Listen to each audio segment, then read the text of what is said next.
We back. Another Can We Keep It Real podcast. What's going on, everybody, man? We're going into week 2. A lot of good football to go this week. A lot of teams didn't even really get a chance to play yet. They'll be playing their first game tonight. But a big shout out to people that helped me make this possible. Shout out Mark Wright, Banker, Coastal Homes, Presidential Award winner. Give them a call if you're looking to buy a house. If you want to help up the podcast, definitely you can make a donation. You could just scan that with Cash App. I really appreciate it. Shout out to Voice Sports. They came on last night. They're on Tuesday nights. They're talking about a lot of things that coaches want to say but can't say. You should really check that episode out. It was on last night. We reacted to some pretty funny videos.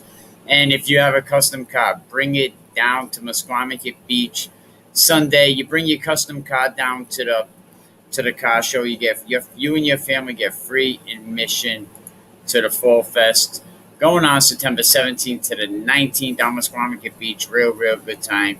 But thank you, everybody that helps me out, makes this possible. I really appreciate it. But let's bring in the North Smithfield Mount St. Charles coach.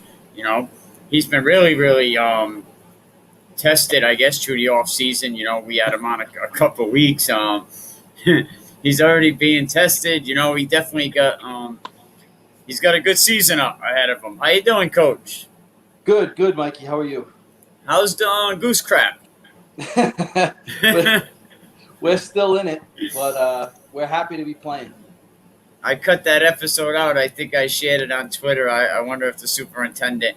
I really hope the superintendent had a chance to hear what the boys had to say about them. Yeah, the boys had a great time. They're still talking about it. So good. Yeah, they're always welcome. Maybe after this week's game, we'll see how it goes. You could definitely bring them back in. Good group of kids. Yeah, what I'm actually hoping to do is hook up with you after each of our games. We have no home field, so I was thinking whoever stood out during the game can sit next to me in the front seat of the bus, and we'll hit you up on the way home. Oh, that would be awesome. We have a lot of coaches that been participating in that. Coach Blake, Coach Dunbar. We've been talking to Coach Washington. Wes, always my guy, doing his thing. I think Wes is at the movies tonight. I think there's a premiere of a new movie about fatherless homes, and I know he's a big advocate for the youth. So shout out to Wes Pennington. He sure is. He works tirelessly in that aspect. Great guy. You got to see the video last night. We had I've been bringing on Tuesday nights a group of youth reporters all over the country: North Carolina, South Carolina, Ohio, Maryland.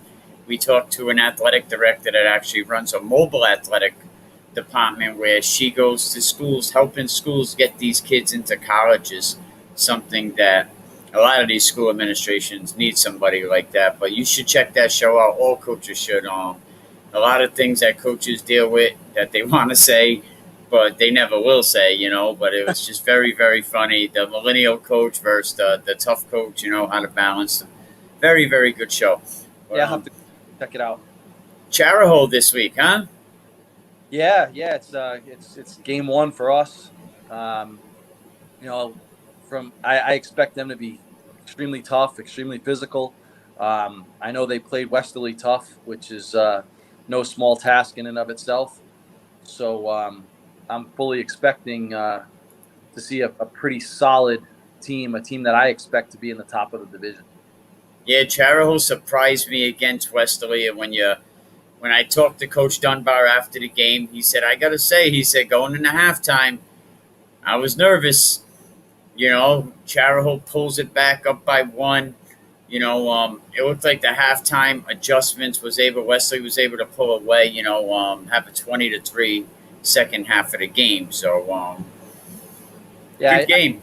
I know in the spring, we didn't get to see him, but from the film I saw of them in the spring, they were well coached and they did a lot of great things. So I fully expect them to be pretty solid. Yeah, second-year coach, I think it's Coach Russo, if I'm not mistaken. Shout out to him. I like what he's doing with Charahoe. Small school, tough community. You have Charlestown, Hopkinton, and want to say Ashaway or one of them other towns, but very small town. So it's tough to get kids, and Westerly takes a lot of them kids away too because the communities are so close. Yeah, yeah. I mean, that that's what it is. All the small schools in the small towns, they have their ups and downs. You get blessed with a good class. You have a couple of good years. You have a couple of thin classes, and you have a couple of struggling years. So goes the small public school. Yeah, exactly. And hopefully, in the future, I hope they let schools do more with the Pathways program, with the sports programs, do more with Pathways, because I know Pathways is a great, great program, especially in a state this size. I don't see where the problem is, but until they loosen it up a little and let sports programs, have an inside look at Pathways, it's kind of tough. Right, right. And the Pathways program would be a great opportunity for us, North Smithfield. Academically, we're a top 5 high school in the state year in and year out. So for a kid to maybe leave a less academic city or town to come get an education at North Smithfield, um, you'd think a lot of parents would take a chance to jump at that. So, yeah, I'd like to see that the pathways definitely be more active, Well, especially. we have exactly. We got these small schools, that can really have a chance to build a great sports program with a good education. Yep. But the communities seem to be divided, like the world's divided on something. You know what I mean? So, and it's like I'm seeing so much divide in that. You have so much opportunity in Rhode Island to build a great sports program and give the kids a great education at the same time. Yeah, and just speaking for myself, North Smithfield, you know, we're low on numbers with all our sports programs. So for a lot of kids, it would be a win-win. Yes. Come get a great education, help out a sports program, and you know what? Maybe even have the ability to play where you're not gonna be able to see the field in some of these other big cities and big programs. No, yeah, the kids will stick out big time. I was looking at your schedule. I kind of not too bad. You get through Charahoe, and then you have Johnston and Pilgrim. Tough teams. Yep. They're not going to be a walk in the park. Johnston loses a few plays. Pilgrim, just a different. Coach Blake is just different this season. He wants all the challenges. So no matter who they play, they were down in the injury fund to EG by 2 scores. They come back, they win by 1. They were down last week, played a tough Tolman. So very tough team. Shout out to Coach Blake. You know, and then you play a Middletown, Tollgate. You know, and then Central Falls. How do you feel about your schedule? If we've got to find a way to survive the first couple for sure. Um, I fully expect Charahoe, Johnston, Pilgrim to be near the top of Division 3, probably along with Narragansett. We'll have something to say about who wins Division 3 as well. Um, and I think the other teams are going to be kind of with us, right? Fighting to be that 4, 5, 6, 7 spot. I think it'll be close and competitive um, the rest of the way. I don't think there's any layups by any stretch of the imaginations on our schedule, and we're just trying to not be the layup.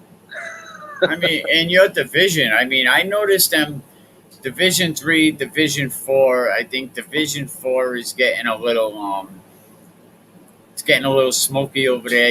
Them teams competing, Ponagansett, just opening up a big can of what but on Juanita Sanchez, and you expect that. Some say they should have won by 80. You know, Well, you kind of knew that coming into the season. Last spring, Ponagansett was loaded for bear.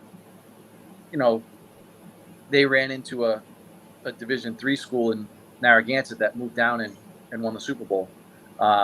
We left Division IV last spring, fully expecting Pontiac to be the team to beat in Division IV, and they didn't have a lot of seniors on that, or active seniors on that roster. It was a lot of juniors. So this year they're pretty senior heavy. Pontiac is loaded in Division IV. They're going to be tough to deal with. They did lose a few linemen. They lost one, two, and look at this. I knew this was coming. Spartan said we're coming, and that was the team I was going to get at right after Pontiac. But let's stick to Pontiac for a minute. You look at a team that's run heavy, and they're really not your. And I know your kids, and I wanted to see you guys play Pontiac in the injury fund so bad, and I know your kids. That was their red letter game. If you want to have a red letter game, that was the game that your kids wanted. They run. They have some good running backs, but can their line sustain? My opinion, can their line sustain a whole season, and can they pass the ball? Do you just load the box and press the receivers? So we'll have to see. It's a long season. Scituate's coming hot. EWG's coming. Tiverton's in the mix. Well, Scituate had a good weekend last weekend, didn't they? Yeah, they beat Hope. I think it was 24-12, 25-12. They have a good quarterback, good running back coming up. Their running back in the next couple of years should be up there. That's big congratulations to those guys and that coaching staff. I haven't met any of those guys yet, but I certainly have seen them and on your show. And like I said, every interview I've seen with those guys, Coach D, love his energy. I love the way he talks about his program. And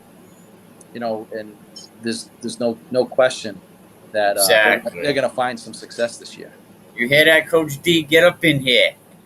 Get up in here. We need to talk. That's my guy, Coach D. I love what he's doing at Scituate.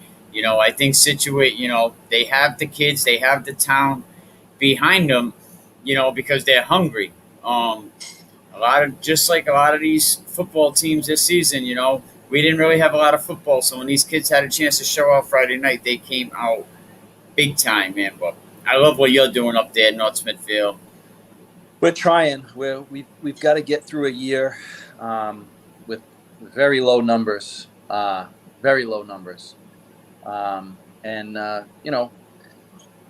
Luckily, only 11 guys go on the field at once. So as long as the right 11 are out there, we'll be able to hang in, I think. Yeah, definitely. You got to tell your seniors, you all can't come to practice tomorrow without a +1. You got to bring a +1. That is your job. But you're right. Low numbers, a lot of places. Only a couple schools have positive numbers, and very few. Like Central's in a position where they're making cuts. I wish I had that problem. But in all fairness to Coach Washington, he only has 55 sets of helmets, 55 uniforms. So what do you do at that point, So, but yeah, a lot of schools, and we need to get these kids out here. Coach Ferraro said, "Are the kids burnt out? Is that why they're not coming out? COVID, short off season, passing leagues, So." Yeah, I'm not sure. I'm not sure if it's a burnout issue. I don't think it was in terms of our situation. We had pretty good excitement of kids coming, and all the guys that finished the spring season came out this fall. We just didn't have a strong enough influx with graduating a couple of big numbered classes. Because you're coming off a Super Bowl, really. I mean, minus the COVID season, that was kind of a handout, Yes. I mean, but you're coming off a championship season, you went through COVID. Yeah, so off that Super Bowl team, which is 2 classes, we've graduated 30 kids. Wow, in a program that only holds 40 on a good year. So, just had a huge turnover. 2 years worth of kids gone with, 5 or 6 kids to replace 15 is, the numbers don't add up. So we've got to do a better job. Like even our youth program with the Express, they do a great job. But they're a co-opt youth programs. So it's Blackstone, Millville, and North Smithfield. And, there's a lot of Blackstone, Massachusetts kids playing where the North Smithfield kids aren't. So that's definitely part of our big goal into the future is to get the younger kids playing football in town again. Yeah, that would be good, and I hope when your turf field is completed, which will be by the Narragansett game in October, I believe, right? We hope we hope so. We hope so. It's discouraging to look up there and see it look the same as it did the day before, day in and day out. So I would love your superintendent if he wants to come talk about it, the field, because, kudos to him, like I talked about last time, it's great that you guys are getting another field, so, I mean, shout out to your superintendent, and maybe more superintendents should take his lead. yeah, he backs the schools, he backs the kids. He's very supportive of the athletic programs, and the school committee and the town council, have to approve all that work as well. So Yes. everybody's been on board with that, and it's a slow process. And COVID affects other things besides just whether or not these kids are on the field. They affects all the shipping of materials and whatnot, and the accessibility of us being able to do this construction project. So we're hoping to have it ready for when we play. Yeah, I'm hoping it is too. But coach, thank you very much. Shout out to your players, shout out to your coaches, shout out to all the parents, man, and everybody for making it happen. I talked to Coach Mike that was with you guys in 2019, and He's he my guy. said, "Look, yeah, he's good people." I told Luck he might be a good luck charm. He goes to Coventry, gets the Super Bowl, and but they have a tough road ahead of them. That's for sure. Out coach. Yes, definitely, man. But thank you very much, and I'll talk to you soon, and we'll definitely talk after your win this week. Go get them. Thank you, sir. I appreciate it. We'll talk to you Friday. Yes, sir. All right, bye bye. All right, bye. Coach Pavia over there, North Smithfield, Mount St. Charles, doing a great job over there. Coach Eddie, come on in. Tap the link on the Facebook page. Let's have a quick conversation. See how that defense is coming. Big game, St. Ray's this week, But before we talk about that, what are we thinking about Division 4? EWG, now I've been told I don't give D4 enough love, so I'm trying to go out of the way. Especially, Coach Fortin says I don't give D4 enough love, I guess, obviously. But Scituate EWG this week. Two good coaches, two young coaches, two staffs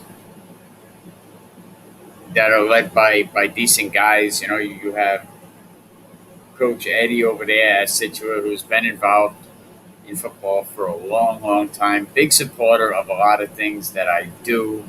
Shout out to little Colin. You know what I mean? I'm glad that little boy's playing football. Heard he had a good game a couple of weeks ago. But there's a lot of great coaches throughout the league, that are being led by great coaches, that really have a chance to bring them guys, somewhere. So we'll see how that EWG game goes this week.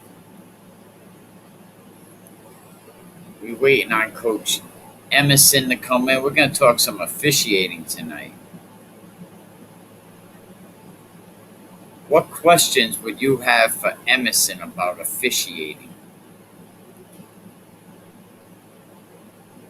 Now, we can't back him into a corner or expect him to talk about another official's ruling. But what questions would you have from your experience last week? Let me know for sure, and we'll definitely ask him. Listen, if you got a classic car, come down to the Musqueamick Estate Beach, Sunday, September 19th. You bring your car, you and your family will get free admission into the festival hosted by the Doc and the Wolf. It's actually in honor of Big John who used to promote the car show down the beach. The Back to the Future car is going to be there. Dukes of Hazzard car is going to be there, and you get free admission. Not really sure what happened over there at Johnson High School today. I know the governor was supposed to be over there talking about sports and the vaccine. They're going to have clinics at some of your games. Give me a quick second while I play this video. We'll wait for Emerson to get up in here.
We back. Don't forget, check out Fall Fest. If you have a classic car on the 19th, they said they'll give you some free admission.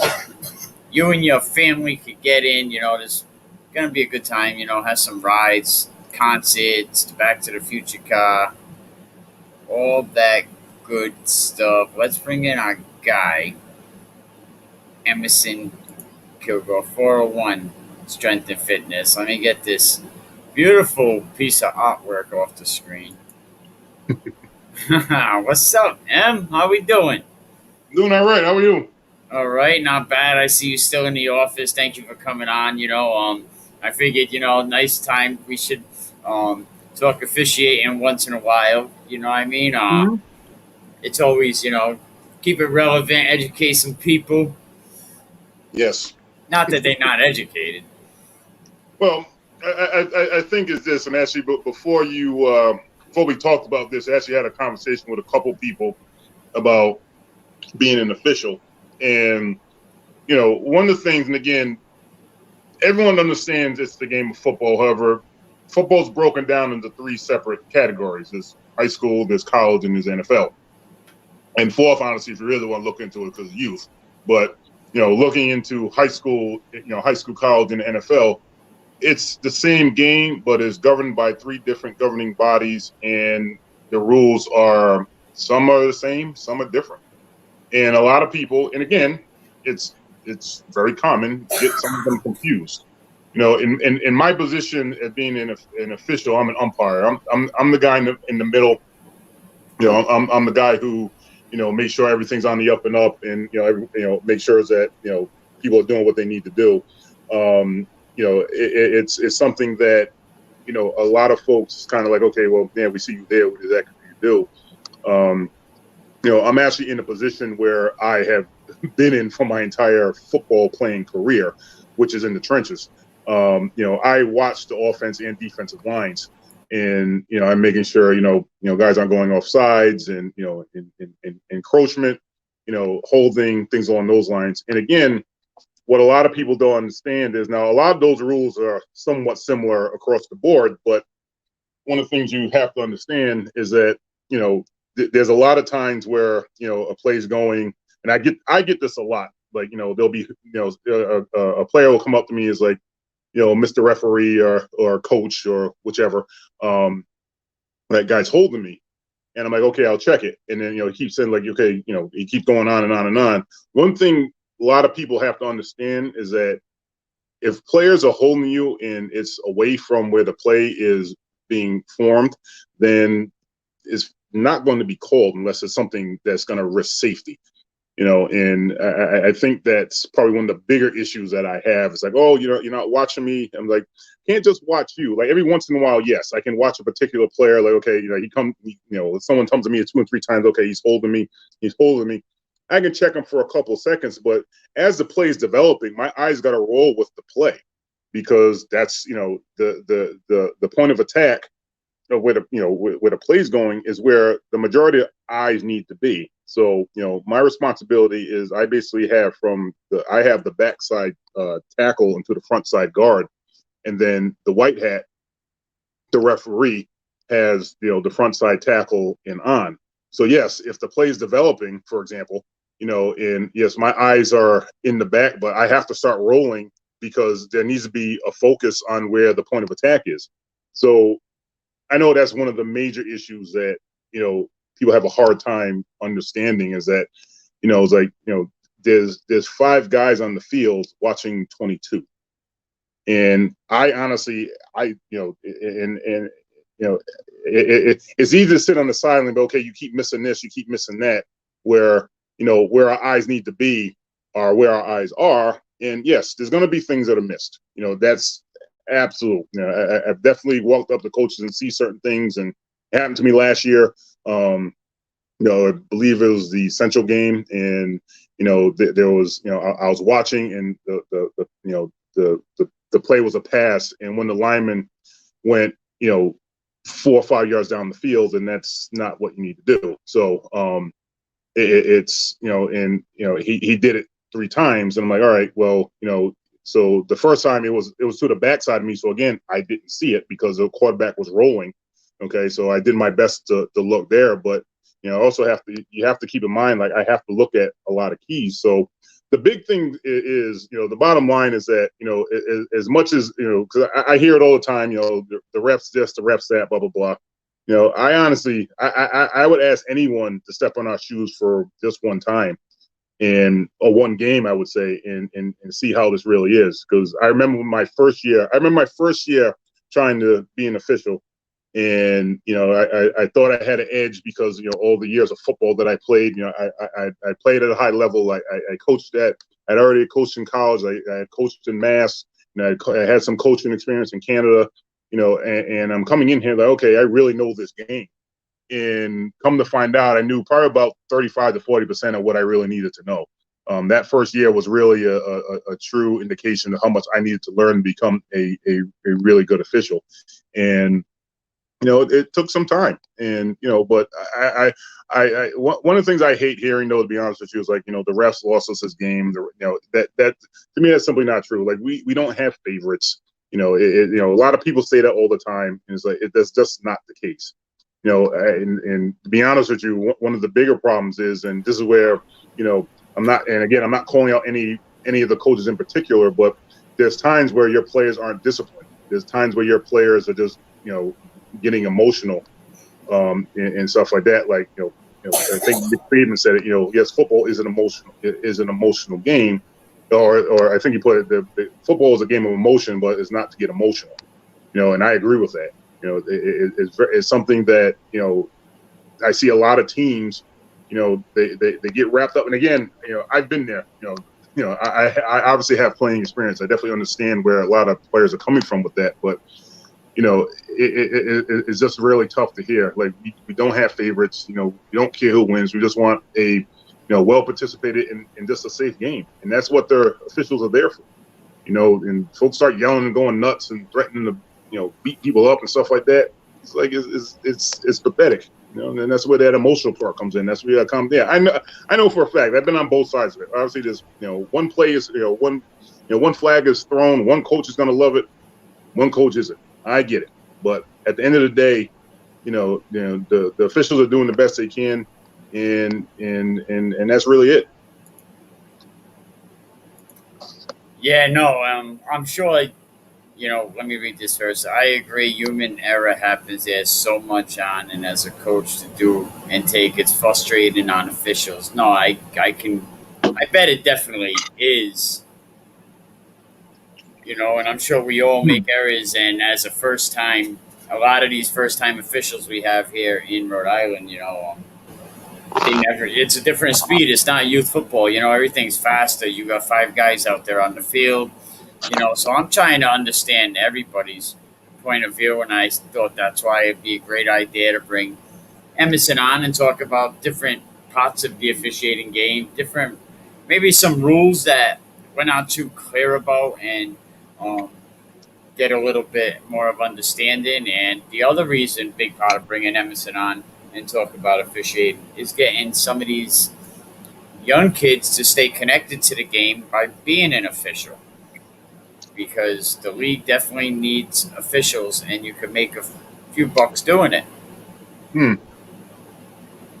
Absolutely. I'll definitely say that, this year, it's not that we're short, but, with the experienced guys, there's a lot of people who, a lot of people that were officials that have decided to call it quits. They've been in it for a long time, and, all the guys that I know that left, I have much respect for, and, they've done a great job, but, they decided to move on and leave, which is fine. And we do have some new guys and ladies here. I think we have three female officials, which is great. As applicants, I think that's excellent. And we welcome all. And the one thing I want to make another point here, because I know is a lot of folks have said that yes, we do have 15 new officials, blah blah, which we do.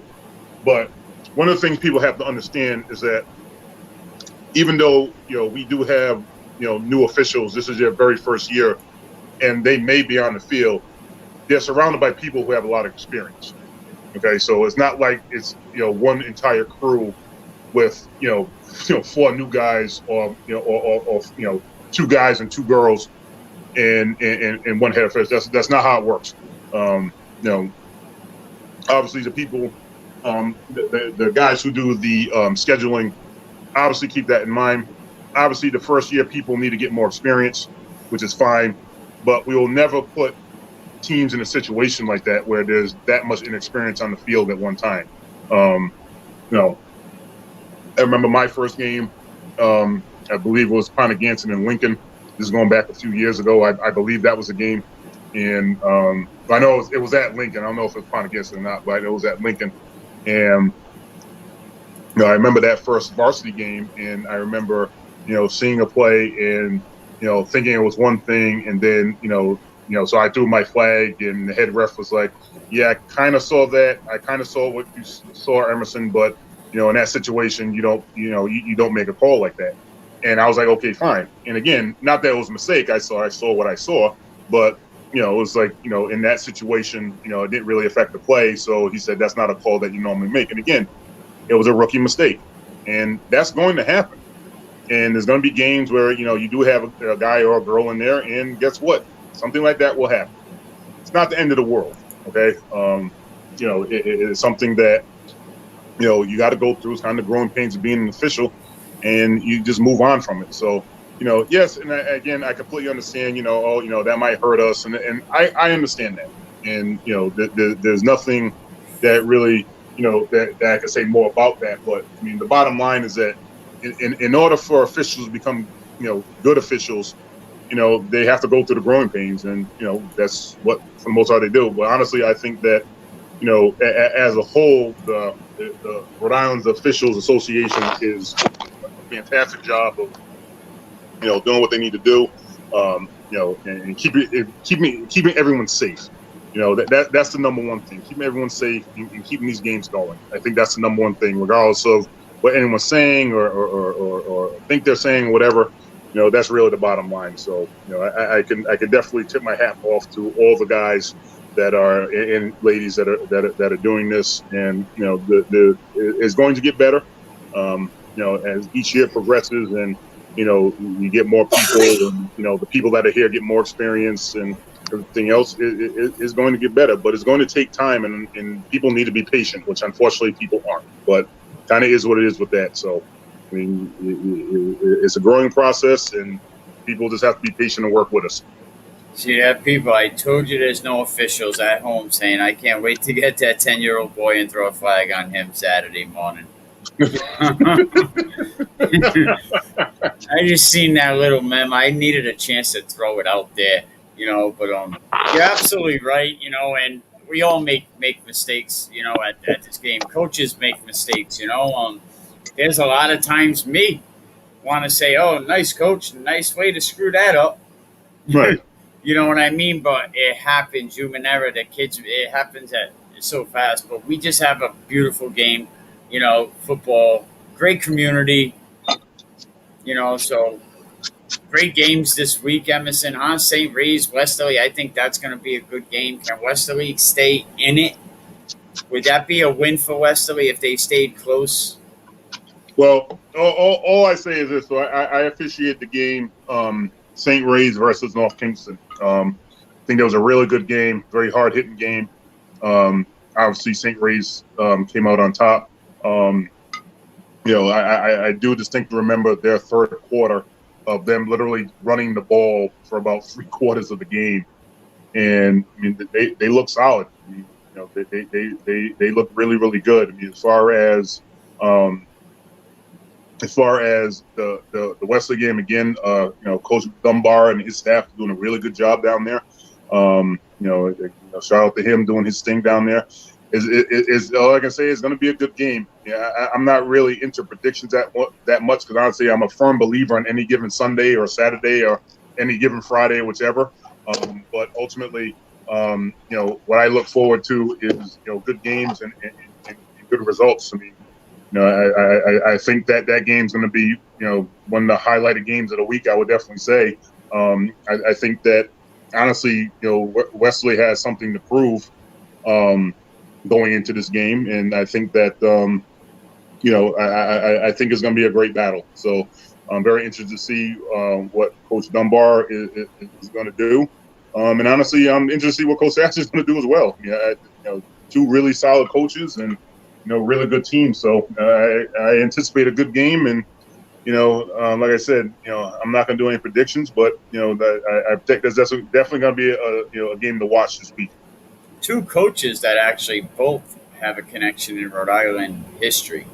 When you talk about Rhode Island sports history, Dunbar coming to Coach Sassy, let me quarterback, let me do it. And, he gives them the opportunity, record number of yards that year, wins a state championship, in D1. And I know Coach Dunbar, Coach Sassy, high regards, high regards. Absolutely. Coach Steve Storr will be on soon. We'll be talking to Coach Steve Storr soon. He's going to break down. So I want to hear that Cranston history. He win the championship out there. I would love for them coaches, And I told Coach Storr, I said, people asked you to come on the podcast. And he was kind of like, you're kidding me. And I wanted to let him know that you're important. Like what you have done, coaching all these years, staying connected to the game. Like I didn't want him to ever forget that, and I wanted to let him know that people appreciate him, and we definitely can't forget about guys like Coach Storr and Coach Bell. Let's see. There's something to be said about longevity. People that have been in the game for a long time. Always people that come and go. They come, they have their time, and they leave. It's also, it's definitely something to be said for coaches that have been here for quite some time. And have had relatively decent success. That's a tough thing to do.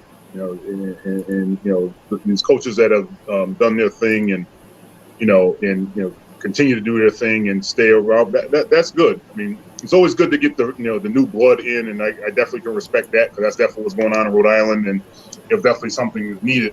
But also giving the credit to some of these coaches who have been here for a while and are still working with these young men and young ladies and really getting stuff done. So they deserve credit too there. So it's definitely something to be said because, like I said, longevity definitely does mean something. As much as people are quick to, say whatever they want to say and everything else, but ultimately, that is something that, should be respected for guys that have been at this for a long time, and continue to work with these young men and young ladies. It's a good thing to see. No, definitely. And I've been telling you, I want to get a lot of the old time, not even call them old timers disrespectfully, but the coach reels, and just hear them old school stories and that we don't get to relive one day. And it's history, especially as football huddles, as some call us. You know what I mean? Mm-hmm. I like the Rhode Island history. Sometimes I'll go on the Rhode Island history sports page and I'll look at some of them 1935 teams. Central had a basketball team that was phenomenal. I looked at some of them old Mount Pleasant Central rivalries at Conley Field. Mm-hmm. Some wars. Yep. So I want to bring these legendary coaches on, that really did great things in this game of ours. And it might, and to that, I mean, and it's good to also look back, and look at the history, and look how far we've come. I know, and I tell kids this often with my story and how, not too many Division I schools are looking in Rhode Island, during my time, and I was one of the blessed few to get a Division I scholarship when I did, but now it's a little bit different. But when I tell kids, how it was when I was in high school, and what I had to do was like, it wasn't me hitting the button and then all of a sudden the coach was getting my film. It was me sending that VHS tape, in the post office, and hoping it's not destroyed, and getting it to these coaches. So again, I remember doing it when, I remember sending my film to Syracuse when they had sent the flyer and I sent it back, and I started getting the call from some of the coaches, and this is actually a funny story, and so I remember that. So I remember the first time I talked to my position coach at Syracuse, and my position coach at Syracuse was Ed Ogeron, who's the head coach at LSU right now. And so I get on the phone and I hear this deep Cajun voice in the back of my head, in the back of my mind, like, who in the God's green earth is this? So he's sitting there talking, like, Emerson, how you doing in school? I was in a math class. I was struggling there a little bit, and I got the grades up, and he's sitting there, and I'm just hearing on the other side of his phone this deep Cajun accent, and I'm just like, man. And obviously he had come down. I got to meet him and the head coach, Paul Pasqualoni. And obviously it's a good thing they had a coaches clinic here, and everything went well. But I just remember him. He was talking to me while I was at Pilgrim, and I never forget this. And he was just like, Emerson, where you're going, if you come here, it's definitely gonna be different football than what you're used to here. In the back of my head's like, yeah, I already know that. But I'm like, yes, coach, you are absolutely right. And he was so spot on. It was crazy, but it was a good experience. But all that, going back to the original point, is there wasn't a button I hit. I had to send the VHS tapes. I sent them all, to Maryland, NC State, and other teams that were recruiting me, and that was a rarity here. A lot of Division I teams didn't spend a lot of time looking at Rhode Island football. I know that the other two gentlemen that were already there, that were already playing Division I, a gentleman by the name of Mike Cloud and Buddy Rogers, who were running backs. Mike went to Boston College, and Buddy went to East Providence. He went to Maryland from East Providence. Excuse me. Was had to do his thing there, but but it was just funny to see. And you talk to kids about that. You had to do all that, and half these kids don't even know what a VCR is now. But it's like that's what it took. And and a lot of coaches, you send a lot of film and you never got a response back. With a lot of kids. So, but things have changed now. And again, that goes to that. Give credit to all these coaches and honestly, all these athletes are really stepping up and doing their thing. And again, and I'll be the first one to say it, and I know it's gonna be on record here. It's just not one school in Rhode Island; it's a whole bunch. Okay, so I've always said this, and I tell them it's my story and others as well. It's like a lot of folks are looking now in Rhode Island. They're not looking at one school; they're looking at more. Okay, there's a lot of kids right now that are being looked at, and it's because they've worked hard. and they continue to work hard, and they continue to get it done both on and off the field. And that's the bottom line. So, and it's a good thing because, as we all say, and it's the God's honest truth, fall one can ball. There's no question about it. We have athletes here, I don't want to get into that, but the one thing, and it's always bothered me, and it bothered me again when I heard it a couple weeks ago. When I went to Syracuse, the same thing. Oh, you guys play football in Rhode Island, and lo and behold, Quiddy Pay, who I coached him when he was at Edgewood Eagles. Kid was a great kid. Loved his family. Family was great. Obviously, everyone knows what he's done in Michigan, and now he's in the NFL. For someone to sit there and say, and I don't know who it was, but I heard on that film, they play football in Rhode Island. Okay, again, the disrespect. But honestly, that's something that I dealt with at Syracuse from 1996 to 2000. Okay, there's no respect. Okay, and that's across the board. Yeah, we're not a Texas, we're not Georgia or Florida or California or Arizona or North or South Carolina, anything like that. We barely have 1 million people here. Okay, but I don't care how many people we got here. We play football here, and we do it well.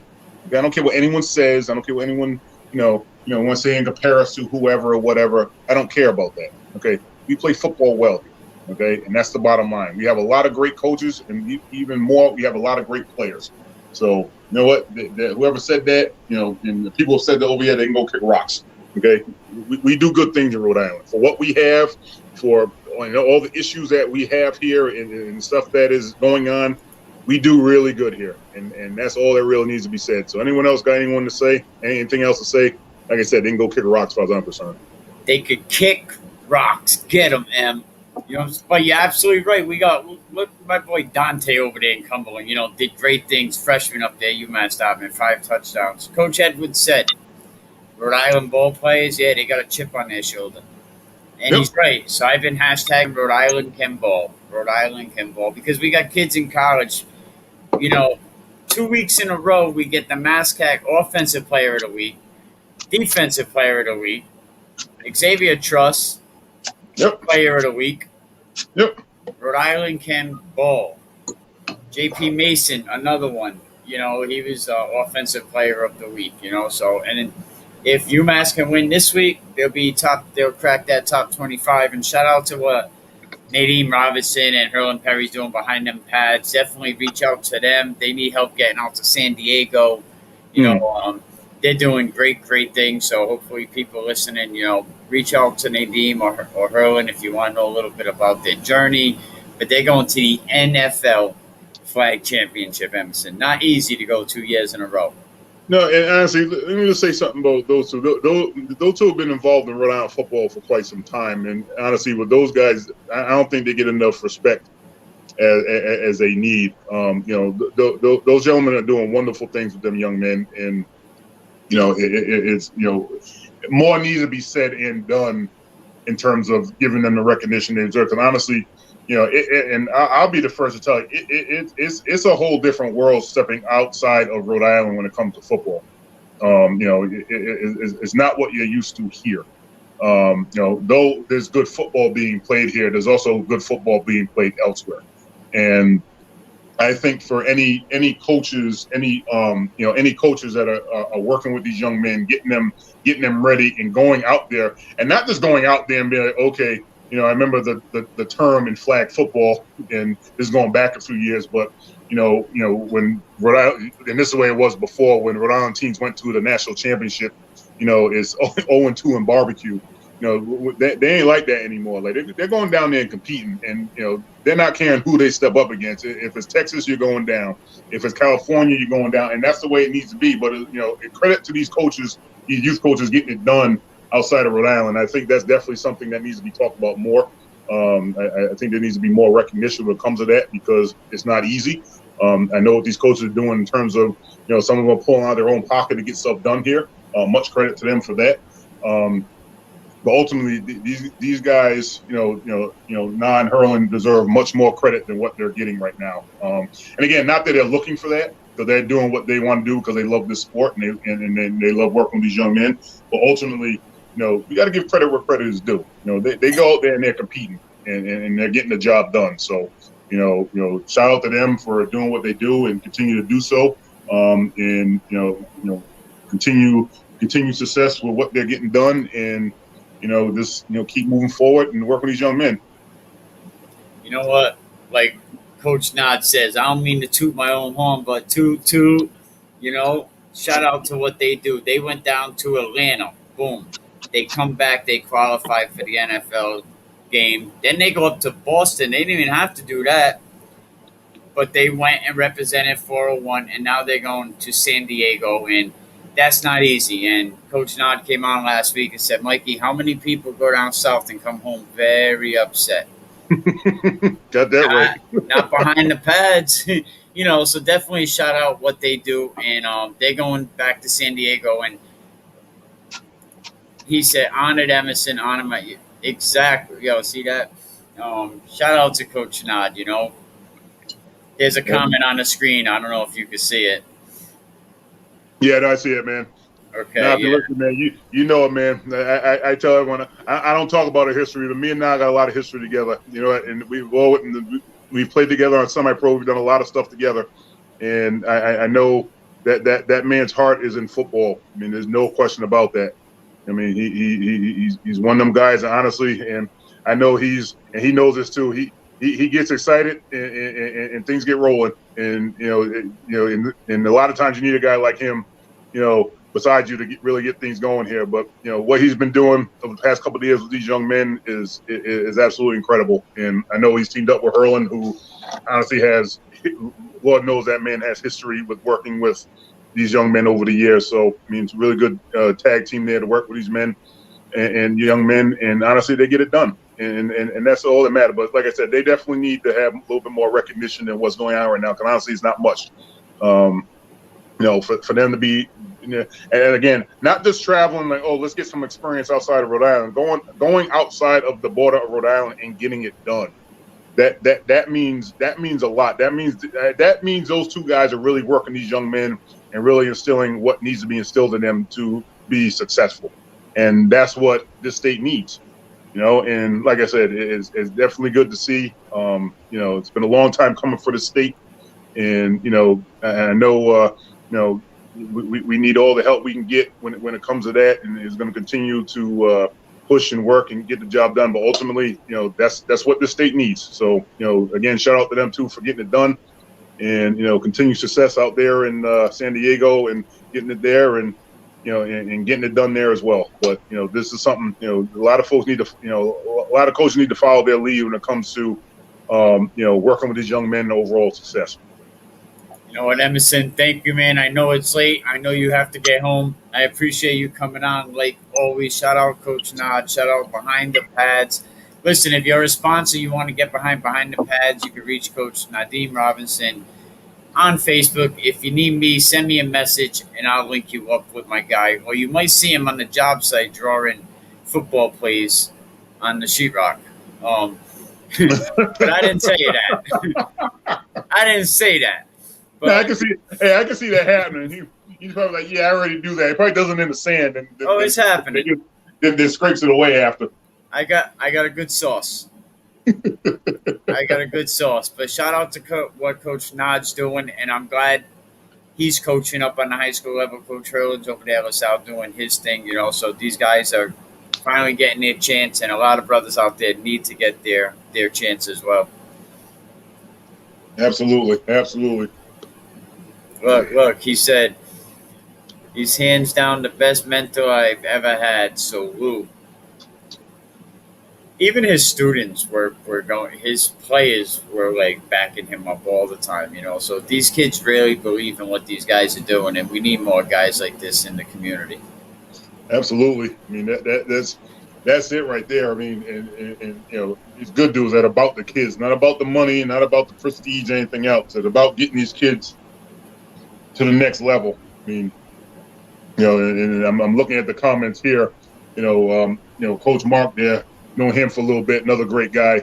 And honestly, he's definitely about this too. And the comment is basically what he's about too. Getting our youth prepared for a successful future. We need guys like Coach Mark, and Coach Nod, Hurlin, and myself, and the rest of these guys here. That's what this is about. You know, And if you want to hear from a student, there's a comment up there now. Hands down, the best mentor I've ever had. Now and I know now I ain't telling him, yo, go post on this right now because no, not at all. You know, that's legit. That's 1,000% legit right there. And again, if you got young men saying that, you know what's going on. So again, you know, that's exactly what this state needs, and I'm glad that, you know, I know them, and they're doing their thing and getting the job done. Thank you, Emerson, man. Have a good night. Be safe. I'll talk to you soon, Coach Nod. Good luck. Definitely support what Coach Naga doing behind the pads. Help these kids get to San Diego. Absolutely. All right, Emerson. Have a good night. You too. It's always good to have M on. And before that, we had Coach Piver up there in North Smithfield, you know, talking about what's going on in his division, man. But salute to you guys, you know, salute to – go check out the Willie Edwards interview. And another good show, we had Nate Turner from the NFL talking his advice on how to get to the next level. So check us out. If you got a classic car, bring us September 19th to the Musquamaket Beach. You actually get admission to the fair for free. The Fall Fest is going on up there. You know, good time. Come down to Musquamaket. Let me get this. Thank you, everybody. Appreciate it. Coach Mark, you're welcome to come on, promote your team. Let us know what you're doing. Good luck, everybody, this week. Thank you to everybody that really helps me. Fans Only Sports, R&R Elite Recruits, Mark Wright. This man's a big supporter of youth sports. Mark Wright, Coldwell Banker, Coastal Homes, and you all know my guy Emerson. Mark Wright. This man's a big supporter of youth sports. You nervous with butterflies in your stomach? Don't try to intimidate me. You couldn't scare me with lip. I'm spontaneous, smart, dangerous, fancy and quick. My trainer told me to work. He ain't prepared me to quit. I'm the only captain who's sailing this championship.